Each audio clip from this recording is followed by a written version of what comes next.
ನಮಸ್ತೆ, ನಾನು ನಿಮ್ಮ Ranjitha. Welcome back to my YouTube channel. ನಿನ್ನೆ ಎಲ್ಲನೂ ಕೂಡ ನೀಟಾಗಿ ಜೋಡಿಸ್ಕೊಂಡು ತೊಳ್ಕೊಂಡು ಹಾಗೆ ಇಡೀ ಮನೆಯೂ ಕೂಡ ಕ್ಲೀನ್ ಆಗೋಯ್ತು. ಸೊ ನಾನು ಒಬ್ಬಳೇ ಆಗಿದ್ದಿದ್ರೆ ಖಂಡಿತ 2 ಡೇಸ್ ಮಾಡ್ತಿದ್ದೆ. ಒಂದಿನ ಎಲ್ಲ ಪೂರ್ತಿ ನನಗೆ ಪಾತ್ರೆ ತೊಳ್ಕೊಳ್ಳೋದು, ಅಡುಗೆ ಮನೆ ಕ್ಲೀನ್ ಮಾಡೋದೇ ಇರ್ತಿತ್ತು. ಸೊ ಈ ಸರಿ ಲೇಬರ್ ಕೂಡ ಬಂದಿದ್ದರಿಂದ ನನಗೆ ಈಸಿ ಆಯಿತು. ಸೊ ಫೈನಲಿ ಎಲ್ಲನೂ ಕೂಡ ಮುಗಿದಿದೆ. ಸೊ ಎಲ್ಲನೂ ಕೂಡ ನೀಟಾಗಿ ಜೋಡಿಸ್ಕೊಂಡಿದ್ದೀನಿ, ನೋಡ್ತಾ ಇರ್ಬೋದು. ಸೊ ನೀಟಾಗಿ ಜೋಡಿಸ್ಕೊಂಡಿರ್ತೀವಿ, ಆಮೇಲೆ ಒಂದು 15 ದಿನ ಬಿಟ್ಟರೆ ಮತ್ತೆ ಎಲ್ಲ ಮೆಸ್ಸಿ ಥರ ಆಗೋಗಿರುತ್ತೆ. ಅಲ್ಲಿ ಇಲ್ಲಿ ಪಾತ್ರೆಗಳೆಲ್ಲ ಫುಲ್ಲು ಆ ಕಡೆ ಈ ಕಡೆ ಅಂತ ಹೇಳಿ ಸೊ ಆಗೋಗ್ಬಿಟ್ಟಿರುತ್ತೆ. ಸದ್ಯಕ್ಕೆ ಇವಾಗ ಎಲ್ಲ ಕೂಡ ಕಂಪ್ಲೀಟ್ ಆಗಿದೆ, ಅದೊಂದು ಖುಷಿ ಇದೆ. ಸೊ ಎಲ್ಲನೂ ಕೂಡ ಕ್ಲೀನಿಂಗ್ ಎಲ್ಲ ಮುಗೀತಲ್ಲ ಅಂತ ಹೇಳಿಬಿಟ್ಟು. ಸೊ ಇವತ್ತು ಸ್ವಲ್ಪ ನಾನ್ ವೆಜ್ ರೂಮ್ ಇದೆ. ಸೊ ನಾನ್ ವೆಜ್ ರೂಮ್ನ ಹಾಗೆ ತೊಳೆದ್ಬಿಟ್ಟು ಅದಾದಮೇಲೆ ವಾಶ್ರೂಮ್ಸ್, ಬಾತ್ರೂಮ್ ಮತ್ತು ಟಾಯ್ಲೆಟ್ ರೂಮ್ನ ಕ್ಲೀನ್ ಮಾಡಬೇಕು. ಸೊ ಅವೆರಡು ಕ್ಲೀನ್ ಮಾಡ್ತು ಅಂದರೆ ಮುಗೀತು. ಇಷ್ಟು ಕೆಲಸ ಇದೆ ಇವತ್ತು. ನೋಡುವ ಏನೇನಾಗುತ್ತೆ ಅಂತ. ಹಾಗೆ ಅಜ್ಜಿ ನೋಡ್ಕೊಂಬರೋಣ ಅಂತ ಹೇಳಿ ಅಂದ್ಕೊಂಡಿದ್ದೀವಿ. ಸೊ ನಾನು ಮತ್ತು ನಮ್ಮ ಮನೆಯವರು ಇಬ್ಬರೇ ಹೋಗೋಣ, ಸೊ ಮಗನ ಮನೆಯಲ್ಲೇ ಬಿಟ್ಟು ಅಂತ ನೋಡಬೇಕು. ಅಂದರೆ ಮಕ್ಳುಗಳನ್ನ ಇನ್ಫೆಕ್ಷನ್ ಆಗುತ್ತೆ ಅಂತ ಅಲ್ಲಿ ಬಿಡಲ್ಲ ಒಳಗಡೆಗೆ. ಸೊ ನೋಡೋಣ ಹೇಗಾಗುತ್ತೆ ಅಂತ. ಮನೆಯವರು ಹೇಳಿದ್ದಾರೆ ಇವತ್ತೊಂದು ಸಿಕ್ಕಾಪಟ್ಟೆ ಶೆಕೆ ಆಗ್ತಾ ಇದೆ. ಹಾಗೆ ಮಳೆ ವಾತಾವರಣನೂ ನಿನ್ನೆಯಿಂದ ಮಳೆ ವಾತಾವರಣ ಇದೆ. ನಿನ್ನೆ ಸ್ವಲ್ಪ ಜಿಡಿ ಬಂದಿತ್ತು ಅಷ್ಟೇ. ಅದಾದಮೇಲೆ ಫುಲ್ಲು ಮೋಡ ಒಂಥರ ಶೆಕೆ ಥರ ಇತ್ತು. ಸೊ ಇವತ್ತು ಸೇಮ್ ಬೆಳಗ್ಗೆ ಇವಾಗ ಜಸ್ಟ್ ಹಾಲು ಕರೆದು ಬಾಗಿಲು ಕಸ ಎಲ್ಲ ಗುಡಿಸ್ಬಿಟ್ಟು ಒಳಗಡೆ ಬಂದೆ. ಫುಲ್ ಶೆಕೆ ಆಗ್ತಾ ಇದೆ. ಸೊ ಇವತ್ತು ಸ್ವಲ್ಪ ಕೂದಲಿಗೆ ಆಯಿಲ್ ಮಸಾಜ್ ಏನಾದರೂ ಮಾಡ್ಕೊಬೇಕು. ಆಯಿಲ್ ಹಾಕೊತೀನಿ, ಇಲ್ಲಾಂತಂದರೆ ತುಂಬ ಶೆಕೆ ಇರೋದ್ರಿಂದ ಹರಳೆಣ್ಣೆ ಹಚ್ಚೋದಕ್ಕಾಗಲ್ಲ. ಅದಕ್ಕೆ ಅಗಸೆ ಬೀಜ ತರಿಸಿದ್ದೆ ಅಲ್ವಾ, ಸೊ ಅದನ್ನೇ ಹಾಕೋಣ ಅಂತ ಅಂದ್ಕೊಂಡಿದ್ದೀನಿ. ನೋಡಬೇಕು ಏನು ಮಾಡೋಣ ಅಂತ. ಸೊ ಇವಾಗ ನೀರು ಕಾಯಿಸ್ತಾ ಇದೆ ಕುಡಿಯೋಣ ಅಂತ ಹೇಳಿಬಿಟ್ಟು. ಹಾಲು ಕರೆದ್ಬಿಟ್ಟು ಬಂದೆ ಅಲ್ವಾ, ಸೊ ಫುಲ್ಲು ಸುಸ್ತು. ಸೊ ಓಕೆ, ಬನ್ನಿ ಇವತ್ತಿನ ಒಂದು ಬ್ಲಾಗ್ ಹೇಗಿರುತ್ತೆ ಕಂಟಿನ್ಯೂ ಮಾಡ್ತೀನಿ ಇವತ್ತೂ ಕೂಡ. ಸೊ ನೆನ್ನೆ ಸ್ವಲ್ಪ ಮಾತ್ರ ಮಾಡೋದಕ್ಕಾಯಿತು, ಬಿಕಾಸ್ 2 ಸರಿ ನಾನು ವಿಡಿಯೋ ಡೌನ್ಲೋಡ್ಗಿಟ್ಟೆ. ಸೊ ಕರೆಕ್ಟಾಗಿ ಕಾಣಿಸ್ತಿಲ್ಲ ಅನಿಸುತ್ತೆ. ಸೊ 2 ಸರಿ ನಾನು ವಿಡಿಯೋನ ಡೌನ್ಲೋಡ್ಗಿಟ್ಟೆ. ಅದು ಯಾಕೋ ಗೊತ್ತಿಲ್ಲ, ಫಸ್ಟು ಡೌನ್ಲೋಡ್ಗಿಟ್ಟಿದ್ದು ಸರಿಯಾಗಿ ಡೌನ್ಲೋಡೇ ಆಗಲಿಲ್ಲ. ಮತ್ತು ಅದು ಆಗುತ್ತೇನೋ ಅಂತ ನಾನು ಈವ್ನಿಂಗ್ವರೆಗೂ, ಅಂದರೆ ಕೆಲಸ ಇತ್ತಲ್ವ, ಸೊ ವಿಡಿಯೋ ಮಾಡ್ಕೊಳ್ಳೋದು ಸ್ವಲ್ಪನೇ ಇನ್ನು ಡೌನ್ಲೋಡ್ಗಿಡೋದು ಆ ರೀತಿ ಮಾಡ್ತಾ ಇದ್ದೆ. ಸೊ ಅದು ಯಾಕೋ ಆಗಲೇ ಇಲ್ಲ. ಕೊನೆಗೆ ಅದನ್ನು ಡಿಲೀಟ್ ಮಾಡಿ ನಿನ್ನೆ ಸಂಜೆ, ಅಂದರೆ ಅಲ್ಲೇ ನೈಟ್ ಅನಿಸುತ್ತೆ 7-7:30ಗೇನೋ ನನ್ನ ವಿಡಿಯೋ ಡೌನ್ಲೋಡ್ಗೆ ಆಯಿತು. ಸೊ ಈ ರೀತಿ ಪ್ರಾಬ್ಲಮ್ಸ್ಗಳಾಗ್ತಾ ಇದೆ, ಮೋಡ ಈ ಥರ ವೆದರ್ ಇರೋದ್ರಿಂದ. ಸೊ ಓಕೆ ಬನ್ನಿ, ಇವತ್ತು ವ್ಲಾಗ್ನ ಕಂಟಿನ್ಯೂ ಮಾಡ್ತೀನಿ. ಸದ್ಯಕ್ಕೆ ಬಿಸಿನೀರು ಕುಡಿದು ಸ್ವಲ್ಪ ಕಾಫಿ ಕುಡಿದು ರೆಸ್ಟ್ ಮಾಡಿ ಆಮೇಲೆ ತಿಂಡಿ ಏನು ಮಾಡೋದು ಅಂತ ಪ್ಲ್ಯಾನ್ ಮಾಡಬೇಕು. ನಿನ್ನೆ ಅಂದ್ಕೊಂಡೆ ದೋಸೆಗೆ ಹಿಟ್ಟನ್ನ ನೆನೆಹಾಕೋಣ, ಅಕ್ಕಿ ಎಲ್ಲ ನೆನೆಹಾಕೋಣ ಅಂತ. ಸೊ ಮರೆತುಬಿಟ್ಟು ಹೋಗಿ ಹಾಗೆ ಮಲ್ಕೊಂಡಿದ್ದೀನಿ. ಸೊ ಇವತ್ತು ನಿಂಬೆಹಣ್ಣಿದೆ, ನೋಡುವ ನಿಂಬೆಹಣ್ಣಿನ ಚಿತ್ರಾನ್ನ ಏನಾದರೂ ಮಾಡಬೇಕು ಸಿಂಪಲ್ಲಾಗಿ. ಸೊ ಓಕೆ ಬನ್ನಿ ಇವತ್ತಿನ ಒಂದು ಬ್ಲಾಗ್ ಸ್ಟಾರ್ಟ್ ಮಾಡೋಣ. ಸಬ್ಸ್ಕ್ರೈಬ್ ಮಾಡ್ಕೊಳ್ದೆ ನೋಡ್ತಾ ಇದ್ದರೆ ದಯವಿಟ್ಟು ಸಬ್ಸ್ಕ್ರೈಬ್ ಮಾಡಿಕೊಂಡು ವಿಡಿಯೋನ ನೋಡಿ ನಮಗೂ ಕೂಡ ಸಪೋರ್ಟನ್ನ ಮಾಡಿ. ಸೊ ಓಕೆ, ತುಂಬ ಅಂದರೆ ಇವಾಗ ಆಲ್ಮೋಸ್ಟ್ ಎಲ್ಲ ಕ್ಲೀನಿಂಗ್ ಕೆಲಸಗಳು ಕೂಡ ಮುಗ್ದಿದೆ. ನಿಮ್ಗೆ ಹೇಳ್ದ ಹಾಗೆ ಸ್ವಲ್ಪ ಹೊರಗಡೆ ಸ್ವಲ್ಪ ಕ್ಲೀನಿಂಗ್ ಕೆಲಸ ಇದೆ. ಸೊ ಅದನ್ನೆಲ್ಲನೂ ಕೂಡ ನಿಮ್ಮ ಹತ್ರ ಶೇರ್ ಮಾಡ್ಕೊಳ್ಳೋದಕ್ಕಾಗಲ್ಲ. ಸೊ ನೋಡೋಣ ಇವತ್ತಿನ ದಿನ ಹೇಗಿರುತ್ತೆ, ಸೊ ಹೇಗೆ ಹೋಗುತ್ತೆ ನನಗೂ ಕೂಡ ಗೊತ್ತಿಲ್ಲ. ಇವತ್ತು ಸ್ವಲ್ಪ ಗಂಟ್ಲು ಪ್ರಾಬ್ಲಮ್ ಆಗಿದೆ ನನಗೆ, ಬಿಕಾಸ್ ನನಗೆ ವಾಟರ್ ಬಾಟಲ್ದು ನೀರು ಬರುತ್ತೆ ಅಲ್ವಾ, ಸೊ ಅದು ಅರ್ಧ ಲೀಟ್ರ್ ಬಾಟಲ್ಸು ನಾವು ಇವಾಗ ದೊಡ್ಡ ಫಂಕ್ಷನ್ ಮಾಡ್ತೀವಿ ಅಂದಾಗ ತರಿಸ್ಕೊತೀವಿ ಅಲ್ವಾ, ಸೊ ಆ ಥರ ಬಾಟಲ್ ನೀರನ್ನ ನಾನು ಕುಡಿದ್ರೆ ಸೊ ನನಗೆ ಒಂದು ಜ್ವರ ಬರುತ್ತೆ, ಇಲ್ಲಾಂದರೆ ಇನ್ಫೆಕ್ಷನ್ ಆಗುತ್ತೆ. ಸೊ ಎರಡರಲ್ಲಿ ಏನಾದರೂ ಒಂದು ಆಗುತ್ತೆ. ಈ ಸರಿ ಜ್ವರ ಏನೂ ಬರಲಿಲ್ಲ, ಅದ್ರ ಬದಲಾಗಿ ಗಂಟ್ಲು ಇನ್ಫೆಕ್ಷನ್ ಆಗಿದೆ. ಸೊ ಅದಕ್ಕಿಂತ ಮಾರಿ ಹಬ್ಬ ಮಾಡೋದಕ್ಕಿಂತ ಮುಂಚೆ ಹೊರಗಡೆದೆಲ್ಲ ಸ್ವಲ್ಪ ಧೂಳು ಎಲ್ಲ ಕಸ ಗುಡಿಸ್ಕೊಂಡ್ಬಿಟ್ಟಿದೆ ಅಲ್ವಾ, ಆವಾಗ ಫುಲ್ಲು ಕಫ ಎಲ್ಲ ಜಾಸ್ತಿ ಆಗಿ ಸ್ವಲ್ಪ ನನಗೆ ಗಂಟ್ಲುದು ಪ್ರಾಬ್ಲಮ್ ಆಗಿತ್ತು. ಆವಾಗ ನಾನು ನೆಗ್ಲೆಕ್ಟ್ ಮಾಡಿಕೊಂಡೆ, ಅಯ್ಯೋ ಸ್ವಲ್ಪ ಕಫ ಥರ ಆಗಿದೆ ಅಷ್ಟೇ, ಅದು ಧೂಳಿಗೆ ಅಂತ ಹೇಳಿಬಿಟ್ಟು ಆವಾಗ ತೋರಿಸ್ಕೊಳ್ಳೋದಕ್ಕೆ ಹೋಗಲಿಲ್ಲ. ಟೈಮು ಕೂಡ ನನಗೆ ಸಿಗಲಿಲ್ಲ. ಅದಾದಮೇಲೆ ಇವಾಗ ಯಾವುದೇ ಒಂದು ಚಿಕ್ಕ ಕೆಮ್ಮು ಬಂದರೂ ಅಥವಾ ಒಂದು ಚಿಕ್ಕ ಶೀತ ಆದರೂ ಕೂಡ ಸೊ ನೆಗ್ಲೆಕ್ಟ್ ಮಾಡೋದಕ್ಕಾಗಲ್ಲ, ಇವಾಗೆಲ್ಲ ಹಾಸ್ಪಿಟಲ್ಗೆ ಹೋಗಲೇಬೇಕು. ಸೊ ಇನ್ನು ಇನ್ಫೆಕ್ಷನ್ ಆಗಿದೆ ಅಂತ ಅಂದಾಗ ಖಂಡಿತವಾಗ್ಲೂ ಹಾಸ್ಪಿಟಲ್ಗೆ ಹೋಗಲೇಬೇಕು. ಸೊ ನಾನು ಕೂಡ ಅಷ್ಟೇ ಹಾಸ್ಪಿಟಲ್ಗೆ ಹೋಗಬೇಕು ಅಂತ ಅಂದ್ಕೊತಾನೆ ಇದ್ದೀನಿ. ಮಾರಿ ಹಬ್ಬ ಆಗಿ ಒಂದು 2 ಡೇಸ್ ಆದಮೇಲೆ ನನಗೆ ಗಂಟ್ಲು ಪ್ರಾಬ್ಲಮ್ ಆಗಿತ್ತು. 1 ವೀಕ್ ಆಯಿತು. ಉಪ್ಪಿನ ನೀರೆಲ್ಲ ಮಕ್ಕಳು ಸುಗಿಯೋದು, ಸೊ ಎಲ್ಲನೂ ಕೂಡ ಮಾಡಾಗಿದೆ. ಯಾವುದರಿಂದನೂ ಕೂಡ ನನಗದು ಕಡಿಮೆ ಆಗ್ತಾನೇ ಇಲ್ಲ, ಇನ್ನೂ ಜಾಸ್ತಿ ಆಗ್ತಾನೇ ಇದೆ. ಅದಕ್ಕೇ ಹೋಗಿ ಒಂದು ಸರಿ ಚೆಕ್ ಮಾಡಿಸ್ಬಿಟ್ಟೋಣ ಏನಕ್ಕೆ ಬೇಕು ಅಂತ ಹೇಳಿಬಿಟ್ಟು. ಸೊ ನಾನು ಮರ್ತ್ಕೊಂಡ್ಬಿಟ್ಟಿದ್ದೆ, ಬಾಟಲ್ ನೀರನ್ನ ನಾನು ಕುಡ್ದಿದ್ದೀನಿ ಅನ್ನೋದೇ ಮರ್ತೋಗ್ಬಿಟ್ಟಿದ್ದು. ಅದು ಅರ್ಜೆನ್ಸಿನಲ್ಲಿ ಯಾವಾಗಲೂ ಕುಡಿದ್ಬಿಟ್ಟಿದ್ದೀನಿ. ಸೊ ಅದರಿಂದನೇ ನನಗೆ ಹಿಂಗೆ ಪ್ರಾಬ್ಲಮ್ ಆಗೋದು ಗಂಟ್ಲದು ಪ್ರತಿ ಸರಿನೂ. ಡಾಕ್ಟರ್ ಅದನ್ನೇ ಹೇಳ್ತಾಯಿದ್ರು, ನಾನು ಏನು ಅಂತ ಅಂದರೆ ನೋವು ಕಡಿಮೆ ಆಗೋವರೆಗೂ ಮಾತ್ರ ಒಂದು ಟ್ಯಾಬ್ಲೆಟ್ ತೊಗೋತೀನಿ. ಸೊ ಅವ್ರು ಏನು ಫುಲ್ಲು ಕೊಟ್ಟಿರ್ತಾರೆ, ಸೊ ಅಷ್ಟನ್ನು ನಾನು ತಗೊಳ್ಳೋದಿಲ್ಲ, ಬಿಡ್ತೀನಿ. ಸೊ ಡಾಕ್ಟರ್ಗೆ ಅದನ್ನು ಹೇಳಬೇಕು, ಪದೇ ಪದೇ ಹಿಂಗೆ ಆಗ್ತಾನೆ ಇರುತ್ತೆ, ಏನಕ್ಕೆ ಅಂತ ತೋರಿಸ್ಕೊಂಬರ್ಬೇಕು, ನೋಡೋಣ ಯಾವಾಗ ಹೋಗೋದು ಅಂತ. ಇವತ್ತು ಸ್ವಲ್ಪ ಕೆಲಸಗಳಂತೂ ಖಂಡಿತವಾಗ್ಲೂ ಇದೆ. ತಿಂಡಿ ಬಂದು ಏನಾದರೂ ಸಿಂಪಲಾಗಿ ಮಾಡೋಣ ಅಂತ ಹೇಳಿಬಿಟ್ಟು ಸುಮ್ಮನಾಗಿ ಆಲೇ ಒಂದು 4-5 ಡೇಸಿಂದ ಸ್ಯಾರಿಗಳನ್ನ ವಾಶೇ ಮಾಡಿರಲಿಲ್ಲ. ಅಂದರೆ ಮಿಷಿನ್ಗೆ ಹಾಕೋ ಆಗಿಲ್ಲ, ಕೈಯಲ್ಲೇ ಹಾಗೆ ನೆನೆ ಹಾಕಿಬಿಟ್ಟು ಉಜ್ಜಿ ಹಾಕಬೇಕಷ್ಟೇ. ಸೊ ಅದಕ್ಕೋಸ್ಕರ ಅಮ್ಮಂದು ಮತ್ತು ನನ್ನ ಸ್ಯಾರಿನ ಹಾಗೆ ಇಟ್ಕೊಂಡಿದ್ದೆ. ಅದನ್ನು ಸಪ್ರೇಟಾಗಿ ನೆನೆಯೋದಕ್ಕೆ ಹಾಕಿಬಿಟ್ಟು ಅದನ್ನು ವಾಶ್ ಮಾಡಿ ಇಟ್ಟಿದ್ದೆ. ಸೊ ಅದಕ್ಕೆ ಸ್ವಲ್ಪ ಕರೆ ಆದಂಗೆ ಆಗಿಬಿಟ್ಟಿದ್ದು ನನ್ನ ಸ್ಯಾರಿಗೆ. ಅದು ವೈಟ್ ಕಲರ್ ಸ್ಯಾರಿ ಹುಟ್ಟಿದ್ರಿಂದ, ಅದು ಆಫ್ ವೈಟ್ ಅಲ್ವಾ, ಸೊ ಅದು ಎದ್ದು ಕಾಣಿಸ್ತಿದ್ದು ಸದ್ಯಕ್ಕೆ ಅದೆಲ್ಲ ಕ್ಲಿಯರ್ ಆಗಿದೆ. ತಿಂಡಿ ಬಂದು ಚಿತ್ರಾನ್ನ ಮಾಡಿಕೊಂಡೆ. ಚಿತ್ರಾನ್ನ ಅಂದರೆ ನಿಂಬೆಹಣ್ಣಿನ ಚಿತ್ರಾನ್ನ, ಒಗ್ಗರಣೆ ಚಿತ್ರಾನ್ನ ತುಂಬಾ ಚೆನ್ನಾಗಿರುತ್ತೆ. ಸೊ ಅದೇ ದಿಢೀರಂತ ಆಗೋದು. ಸೊ ಅದನ್ನೇ ಮಾಡಿಕೊಂಡು ಒಂದು ಸ್ವಲ್ಪ ಹೊತ್ತು ಹರಟೆ ಹೊಡೆದು, ನಮ್ಮ ಮನೆಗೆ ಲೇಬರ್ ಬರ್ತಾರೆ ಅಲ್ವಾ, ಅವ್ರೇನು ಕೆಲ್ಸಕ್ಕೆ ಬಂದಿರಲಿಲ್ಲ, ಸುಮ್ಮನೆ ಹಾಗೆ ಬಂದಿದ್ದರು. ಅವ್ರ ಜೊತೆ ಕೂತ್ಕೊಂಡು ಸ್ವಲ್ಪ ಹೊತ್ತು ಮಾತಾಡಿ ಅದಾದಮೇಲೆ ನುಗ್ಗೆಕಾಯಿನ ಕಿತ್ಕೊಂಡು ಬರೋದು ಕೇಳಿದ್ದೆ ಮನೆಯವ್ರಿಗೆ. ನಮ್ಮದೇ ನುಗ್ಗೆಕಾಯಿ ಗಿಡ ಇದೆ.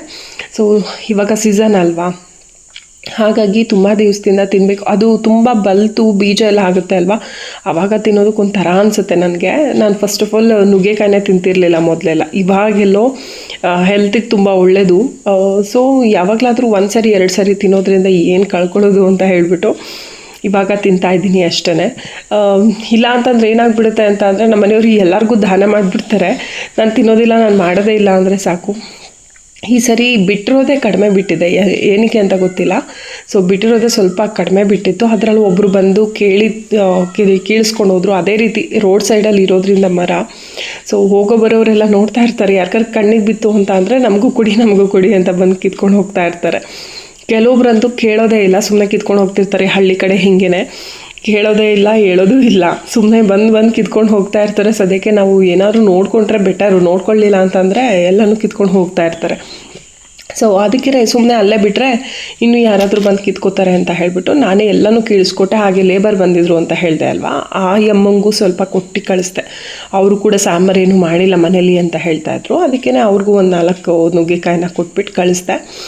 ಇನ್ನು ನಾನು ಕೂಡ ಸಾಂಬಾರೆಲ್ಲ ಮಾಡಿಕೊಂಡು ಅದ್ರ ಜೊತೆಗೆ ರೈಸು ಕೂಡ ಮಾಡ್ಕೊತಾ ಇದ್ದೀನಿ.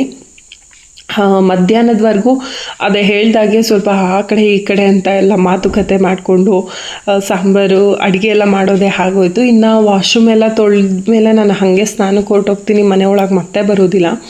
ಸುಮ್ಮನೆ ಊಟಕ್ಕೆ ಎಲ್ಲರಿಗೂ ಕೂಡ ಲೇಟ್ ಆಗುತ್ತೆ ಅಂತ ಹೇಳಿಬಿಟ್ಟು ನಾನೇನು ಮಾಡಿದೆ, ಮೊದಲು ಅಡುಗೆ ಮಾಡಿ ಊಟ ಮಾಡಿಬಿಟ್ಟು ಆಮೇಲೆ ಕ್ಲೀನ್ ಮಾಡಿ ಸೊ ನಾನು ಸ್ನಾನ ಎಲ್ಲ ಮುಗಿಸ್ಕೊಂಡು ಬಂದು 5-5:30 ಒಳಗೆ ನಂದು ಏನು ಪೂಜೆದೆಲ್ಲ ಕೆಲಸ ಇತ್ತು. ಸೊ ಅದು ಕಂಪ್ಲೀಟಾಗಿ ಮುಗಿಸ್ಕೊಂಡೆ. ಫೈನಲಿ ನನ್ನ ದಿನಚರಿ ಇಷ್ಟ ಆಗಿತ್ತು. ಸೊ ನೆಕ್ಸ್ಟು ನೋಡೋಣ ಬನ್ನಿ. ದೀಪ ಹಚ್ಚಿ ಆಯಿತು. ಇವಾಗ ನೆಕ್ಸ್ಟು 5 ಗಂಟೆ 9 ನಿಮಿಷ ಆಗಿದೆ. ಸೊ ಹಾಲು ಕರಿಯೋದೊಂದು ಬಾಕಿ ಇದೆ. ಸೊ ಇವಾಗ ಹಾಲು ಕರಿಯೋದಕ್ಕೆ ಹೋಗಬೇಕು. ಇವಾಗಿನ್ನೂ ಹಸು ಎಲ್ಲ ಕಟ್ಟೋದು, ಅದಕ್ಕೆ ತಿಂಡಿ ಮಡ್ಗೋದೆಲ್ಲ ಮಾಡ್ತಾ ಇದ್ದಾರೆ ಮನೆಯವರು. ಸೊ ಅಲ್ಲಿವರೆಗೂ ಸ್ವಲ್ಪ ಕಾಫಿ ಏನಾದರೂ ಕುಡಿದು ರೆಸ್ಟ್ ಮಾಡಿ, ಸದ್ಯಕ್ಕೆ ಏನೇನೆಲ್ಲ ಕ್ಲೀನಿಂಗ್ ಇತ್ತು ಕಂಪ್ಲೀಟಾಗಿ ಮುಗಿದಿದೆ. ಸೊ ಕಂಪ್ಲೀಟಾಗಿ ಮುಗಿಸ್ಕೊಂಡೆ. ಇವತ್ತು ವಾರ ಮಾಡೋಣ ಅಂತ ಅಂದ್ಕೊಂಡು ಕಂಪ್ಲೀಟಾಗಿ ಮುಗಿಸ್ಕೊಂಡೆ. ಸೊ ಅದಾದಮೇಲೆ ಹೇಳ್ತಾಯಿದ್ರಿ, ಕೆಲವೊಬ್ರು ಕೇಳಿದ್ರಿ, ತುಂಬ ಹಿಂದನೂ ಕೂಡ ಕೇಳ್ತಾನೆ ಇದ್ದಾರೆ ಹೋಮ್ ಟೂರ್ ಮಾಡಿ ಅಂತ ಹೇಳಿಬಿಟ್ಟು. ಹೇಳ್ಕೊಳ್ಳೋವಂಥದ್ದು ಏನಿಲ್ಲ ಮನೆಯಲ್ಲಿ. ಸೊ ಮಾಮೂಲಿ ಹಳೆ ಮನೆಗಳೇ ಹೇಗಿರುತ್ತೆ ಹಾಗೆ ಇರೋದು ನಮ್ಮ ಮನೆ. ಸೊ ನಿಮ್ಮ ಒಂದು ಏನು ಕೇಳಿದ್ದೀರಾ ಅನ್ನೋ ಕಾರಣಕ್ಕೆ ಸೊ ನಿಮಗೋಸ್ಕರ ವಿಡಿಯೋ ಮಾಡ್ತೀನಿ. ಸೊ ನಮ್ಮದು ಹಬ್ಬ ಸ್ಟಾರ್ಟ್ ಆದಮೇಲೆ ನಾವು ಹೊರಗಡೆ ಎಲ್ಲೂ ಹೋಗೋ ಹಾಗಿಲ್ಲ, ಏನು ಮಾಡೋ ಹಾಗಿಲ್ಲ. ಸೊ ಅವಾಗಂತೂ ತುಂಬಾ ಫ್ರೀ ಆಗಿರ್ತೀನಿ. ಅವಾಗ ಖಂಡಿತವಾಗ್ಲೂ ಹೋಮ್ ಟೂರ್ ಮಾಡೋಣ, ಯಾಕಂದರೆ ಇವಾಗ ಮನೆಯೆಲ್ಲನೂ ಕೂಡ ಕ್ಲೀನ್ ಮಾಡ್ಕೊಂಡಿದ್ದೀನಿ. ಅದಕ್ಕೋಸ್ಕರ ಆದಷ್ಟು ಇನ್ನೊಂದು 3-4 ದಿನದಲ್ಲಿ ಆ ವಿಡಿಯೋನೂ ಕೂಡ ಬರುತ್ತೆ, ನೋಡಿ. ಸೊ ಓಕೆ, ಇವಾಗ ಹಾಲು ಕರಿಯೋ ಟೈಮ್ ಆಯಿತು. ಹಾಲು ಕರೆದ್ಬಿಟ್ಟು ಆಮೇಲೆ ವ್ಲಾಗ್ನ ಕಂಟಿನ್ಯೂ ಮಾಡ್ತೀನಿ. ಸೊ ಫ್ರೆಂಡ್ಸ್, ನಾನು ನಾಯ್ಕಾದಲ್ಲಿ 2 ಪ್ರಾಡಕ್ಟ್ನ ಬೈ ಮಾಡಿದ್ದೆ, ಅಂದರೆ ಆರ್ಡರ್ ಮಾಡಿದ್ದೆ. ಸೊ ನಾಯ್ಕಾದು ನಾನು ಆಲ್ರೆಡಿ ಓಪನ್ ಮಾಡಿ ಇಟ್ಕೊಂಡಿದ್ದೀನಿ. ಸೊ ಒಂದು ಬಂದು ಯಾಕಂದರೆ ಇದು ಹೆಣ್ಮಕ್ಳುಗಳಿಗೆ ತುಂಬಾ ಹೆಲ್ಪ್ ಆಗುತ್ತೆ. ಎಷ್ಟೋ ಸರಿ ನಾನು ಕೆಲವೊಂದು ಪ್ರಾಡಕ್ಟ್ ಬಗ್ಗೆ ಏನಾದರೂ ರಿವ್ಯೂಸ್ ಇರುತ್ತಾ, ಯೂಸ್ ಮಾಡಿರೋರು ಏನಾದರೂ ಹೇಳಿರ್ತಾರ ಅಂತ ಹುಡುಕ್ತಾ ಇರ್ತೀನಿ. ಸೊ ಕೆಲವೊಂದು ಟೈಮಲ್ಲಿ ಕೆಲವೊಂದು ಪ್ರಾಡಕ್ಟ್ ಬಗ್ಗೆ ನನಗೇನು ಕೂಡ ಮಾಹಿತಿ ಸಿಗೋದಿಲ್ಲ. ಸೊ ಅಂಥ ಟೈಮು ಕೂಡ ಇದೆ. ಅದಕ್ಕೋಸ್ಕರ ಈ ಸರಿ ನಾನು ಯೂಸ್ ಮಾಡಿರುವಂಥದ್ದು ಮತ್ತು ತುಂಬ ಹೆಲ್ಪ್ ಆಗಿರುವಂಥದ್ದನ್ನ, ಸ್ಕಿನ್ ಅಂದರೆ ಎಲ್ಲರಿಗೂ ಫೇಸ್ ಅಂದರೆ ತುಂಬಾ ಎಲ್ಲರಿಗೂ ಇಂಪಾರ್ಟೆಂಟ್ ಆಗಿರುತ್ತೆ. ಸೊ ಹಾಗಾಗಿ ಈ ಸರಿ ಮಾಡೋಣ, ನಿಮ್ಮ ಹತ್ರನೂ ಕೂಡ ಆದಷ್ಟು ಶೇರ್ ಮಾಡೋಣ ಅಂತ. ಸೊ ಇದು ಬಂದು ಮೊದಲದಾಗಿ ಕಾರ್ಮೆಸಿ ಅವ್ರದ್ದು ಫೇಶಿಯಲ್ ಹೇರ್ ರಿಮೂವಲ್ ಕಿಟ್ ಅಂತ ಹೇಳಿಬಿಟ್ಟು. ಸೊ ನನಗೆ ಬಂದಿರೋವಂಥದ್ದು, ನಾನು ಜಸ್ಟ್ ರೇಸರ್ನ ಬುಕ್ ಮಾಡಿ ತರಿಸ್ಕೊತಿದ್ದೆ. ಪ್ರತಿ ಸರಿನೂ ರೇಸರ್ ಮಾತ್ರ ಬುಕ್ ಮಾಡಿ ತರಿಸ್ಕೊತಿದ್ದೆ. ಸಾಕು, ನನಗೆ ಇದರಿಂದ ಯಾವುದೇ ಸೈಡ್ ಎಫೆಕ್ಟ್ ಆಗಿರಲಿಲ್ಲ. ಡೈರೆಕ್ಟು ರೇಸರಿಂದನೇ, ಅಂದರೆ ಮುಖಕ್ಕೆ ನಾನು ಯಾವುದೇ ಜೆಲ್ನೂ ಹಚ್ಚಿದ್ದೇನೆ, ಹಾಗೆ ಹೇರ್ನ ರಿಮೂವ್ ಮಾಡಿದ್ದೀನಿ. ಸೊ ಯಾವುದೇ ಇಚ್ಚಿಂಗ್ ಪ್ರಾಬ್ಲಮ್ಸ್ ಇಲ್ಲ, ಮತ್ತು ಪಿಂಪಲ್ಸ್ಗಳು ಆಗುವಂಥದ್ದು ಮತ್ತು ರೆಡ್ಡಿಶ್ ಆಗೋದು ಇದು ಏನು ಕೂಡ ಇರಲಿಲ್ಲ. ಸೊ ಹಾಗಾಗಿ ಈ ಸರಿ ಏನು ಮಾಡಿದೆ, ಬ್ಲೇಡ್ಸ್ನ ನಾವು ಡೈರೆಕ್ಟಾಗಿ ಸ್ಕಿನ್ಗೆ ಹಾಕಿದಾಗ ಅಫ್ಕೋರ್ಸ್ ಸ್ವಲ್ಪ ರಫ್ ಅಂತೂ ಆಗೇ ಆಗಿಬಿಡುತ್ತೆ. ಅದಕ್ಕೋಸ್ಕರ ಜೆಲ್ನ ಹಚ್ಕೊಂಡು ಆಮೇಲೆ ಫೇಸ್ ಹೇರ್ನ ರಿಮೂವ್ ಮಾಡೋದು ಒಳ್ಳೆಯದು ಅಂತ ಹೇಳಿ ಈ ಸರಿ ಕಿಟ್ಟನ್ನು ಬುಕ್ ಮಾಡಿದೆ. ಅದರಲ್ಲಿ ಬಂದು ಈ ಥರ ಒಂದು ಜೆಲ್ ಫಾರ್ಮ್ ಕೊಟ್ಟಿದ್ದಾರೆ. ಇದು ಅಲೋವೆರಾ, ಕುಕುಂಬರ್ ಮತ್ತು ನೀಮ್ 3 ಕೂಡ ಇರುವಂಥದ್ದು ಜೆಲ್ಲು. ಸೊ ಇದು ಸದ್ಯಕ್ಕೆ ಓಪನ್ ಮಾಡಿಲ್ಲ ನಾನು. ಇಲ್ಲಿ ಕವರ್ ಕೊಟ್ಟಿದ್ದಾರೆ. So wait,